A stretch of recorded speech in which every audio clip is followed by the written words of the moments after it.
불안감을 열정으로 바꾸는 9가지 기술. 첫째, 불안, 정면으로 바라보기. 불안이 무서운 이유는 실체가 없기 때문이다.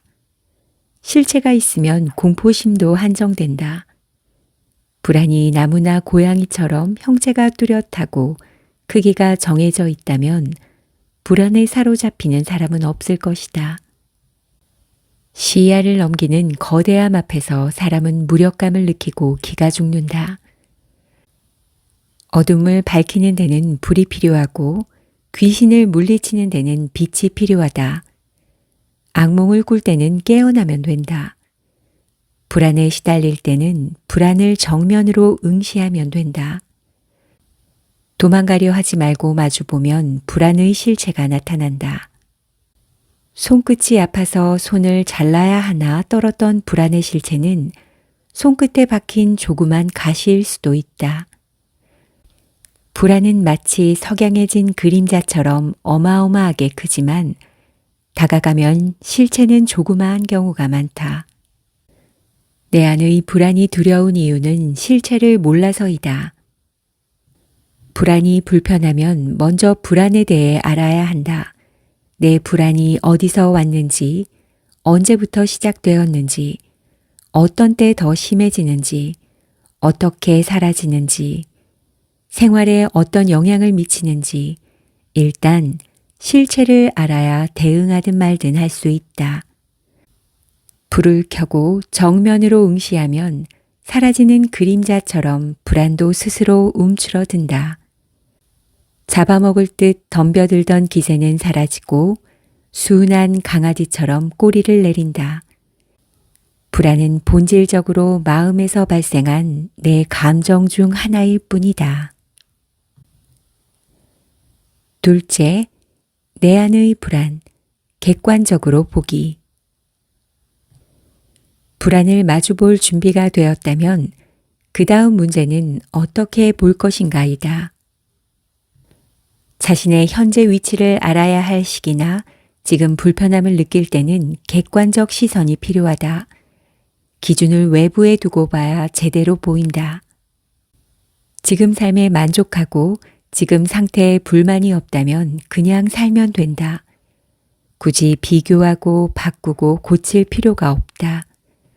하지만 문제점을 감지하고 변하길 원한다면 제일 먼저 어떤 상태인지 어디가 문제인지를 알아야 한다. 비교할 기준이 있어야 파악도 가능하다. 그래야 길고 짧은가를 대볼 수 있다. 제3자의 시선으로 봐야 제대로 보인다. 객관적 시각으로 냉정히 문제를 분석하고 속살을 들여다봐야 한다. 창피하고 쓰리더라도 상태를 정확히 알아야 올바른 대책을 세울 수 있다. 셋째, 나의 불안, 내 안에서 답 찾아보기. 문제를 밖에서만 찾지 말고 내 안에서도 찾아야 한다. 문제가 외부에 있으면 사실 할 수 있는 게 별로 없다. 대비하거나 아니면 기다리는 수밖에 없다. 하지만 문제가 내부에 존재하면 할 수 있는 게 많다. 능동적으로 대항할 수도 있고 미리 적극적으로 준비할 수도 있다. 칼날이 아니라 칼자루를 쥐는 격이다. 불안에도 외부 요인이 있고 내부 요인이 있다. 내부 요인에 의한 소소한 불안은 내 노력으로 답을 찾을 수 있다. 불안의 원인을 알아야 해결을 한다. 불안할 때 불안을 억누르려고만 하지 말고 인정하자. 객관적인 관찰에 의한 생각을 존중해야 한다. 불안을 잘 관찰하면 원인과 이유가 있고 거기에 해결책이 있다. 원인이 아직도 있다면 해결해 줘야 하고 이유가 있다면 이유를 납득해야 한다. 문제가 내 안에 존재한다면 답도 내 안에 있다. 집안에서 잃어버린 물건은 그 순간에는 못 찾아도 언젠가는 찾게 마련이다. 불안의 원인은 내 안에 숨어 있다. 당장 답을 찾기 힘들어도 답은 어디로 도망가지 않는다. 시간을 두고 찾으면 발견할 수 있다. 먼저 내 안의 불안을 두려워하지 말고 정면으로 응시한 뒤 그놈이 어떻게 나타났는지 생각하자. 그리고 대책을 세우자. 넷째, 남을 의식하는 습관에서 벗어나기. 언제부터 우리는 남의 눈을 의식하게 됐을까? 아이들은 남을 의식하지 않는다. 자기중심적이고 자기 위주로 놀고 행동한다. 성장하면서 남의 눈을 의식하라고 강요당한다. 남을 과하게 의식하는 사람들의 마음 깊은 곳에는 상대가 나를 좋지 않게 보면 어쩌지 하는 불안감이 자리하고 있다. 자기 기준이 확고한 사람들은 세상을 바라보는 기준이 자신이기에 남이 뭐라고 할까 하는 불안감이 없다. 남을 너무 의식하면 예의 바르다는 평을 듣고 남과 부딪힐 일이 없으니까 얼핏 보기에는 평안해 보인다. 그러나 속을 보면 주장할 때 주장하지 못하고 싸울 때 싸우지 못하는 불만이 쌓여 있다.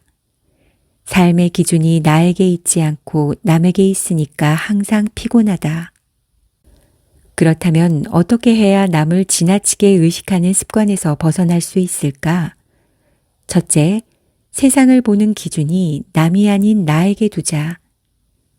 둘째, 너무 앞서서 생각하지 말자. 셋째, 시선을 지금 여기에 두자. 먼 미래의 일을 걱정하기보다 현재의 일을 충실히 집중하자.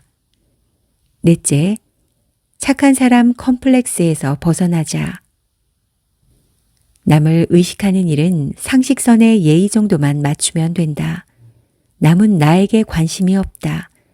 그저 자신의 삶을 살아내느라 바쁠 뿐이다. 그들은 내 삶의 무대에 스쳐가는 행인이다. 나도 그들 삶에 지나가는 사람이다. 의미 없는 남을 기쁘게 하려 에너지를 낭비하지 말고 나와 소중한 내 삶에 집중하자. 다섯 번째, 한 번에 한 가지씩 해내기. 사람들은 멀티태스킹에 미련이 많다. 한 번에 여러 일을 하면 시간도 아끼고 생산성도 높아진다 믿는다. 하지만 멀티태스킹을 하면 인간관계도 손해이고 집중력도 떨어지니 이득보다 손해가 많아 안 하는 게 낫다는 결론이다. 살다 보면 부딪히는 일이 많다. 하나를 해결하면 기다렸다는 듯이 다른 문제가 튀어나온다.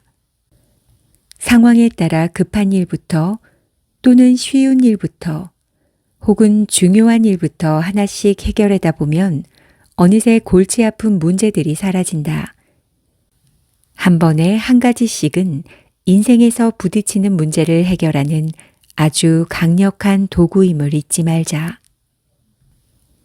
여섯 번째, 원인보다 해법에 집중하기.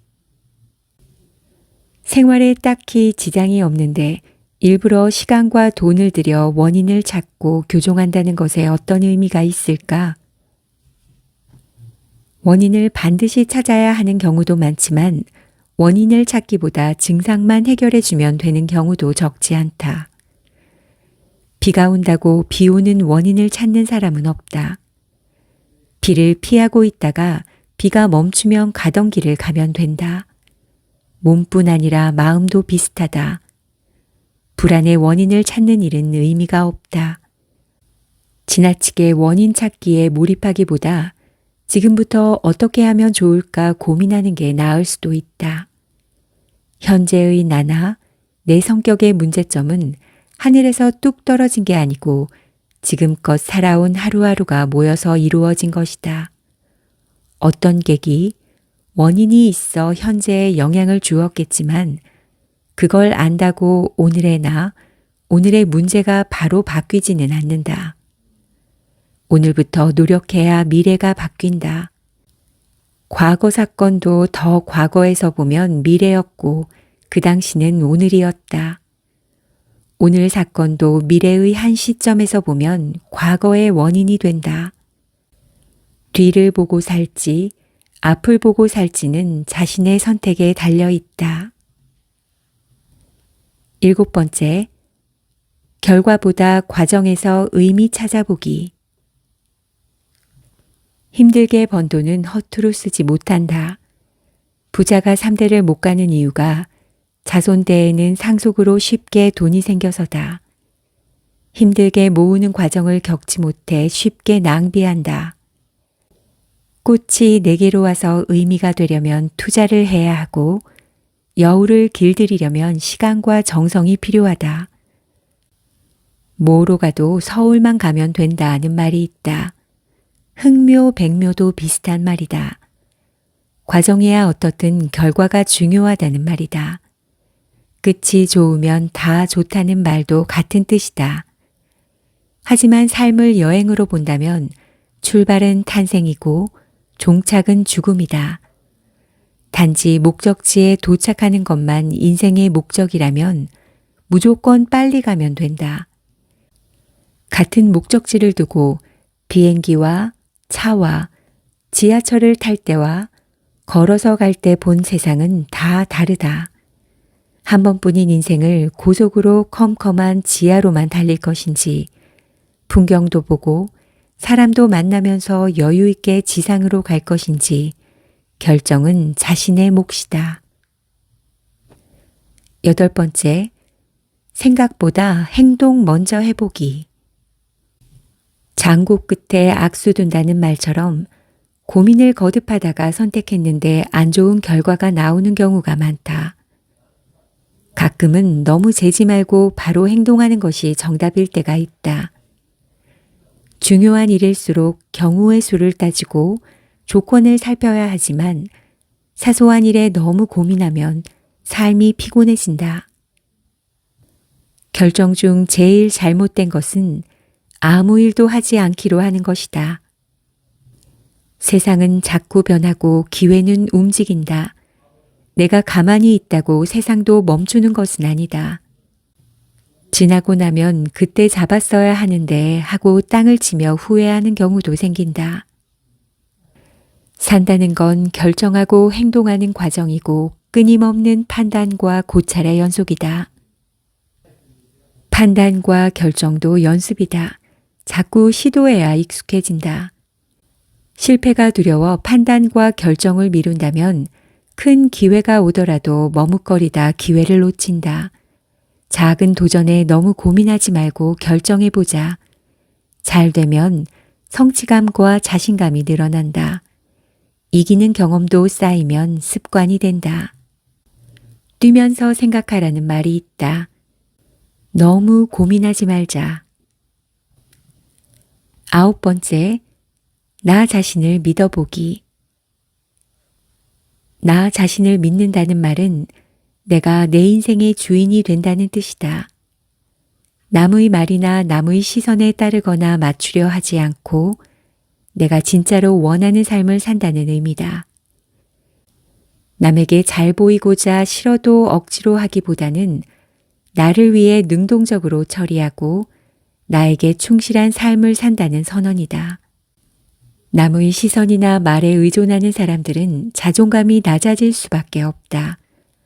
스스로의 판단이 아닌 남을 먼저 의식하고 남에 맞추려는 삶을 살면 자아와 외부 세계 사이에 충돌이 나게 된다. 항상 불안하다. 내가 원하는 삶은 이게 아닌데 하는 불만과 불안이 자리 잡는다. 자존심은 자신을 존중하는 마음이다.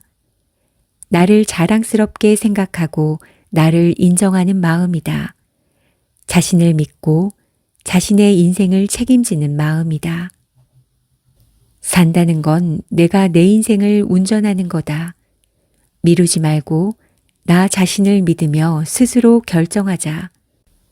결과가 처음 계획한 것과 다르게 나왔더라도 너무 자책하지 말자.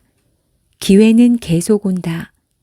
실패했다 생각하지 말고 경험했다 생각하자. 지금 힘들어도 나를 믿으면 나는 절대 배신하지 않는다.